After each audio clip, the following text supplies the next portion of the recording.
ચંતજી ખુશીમાં આટલું બધું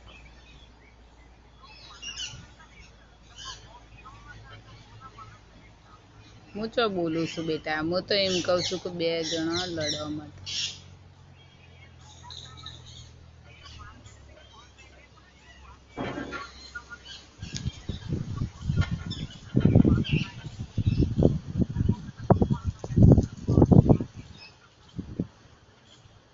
તે મત કહેજે એને બીક લાગે તો પછી કરવા કેવી છે તારા.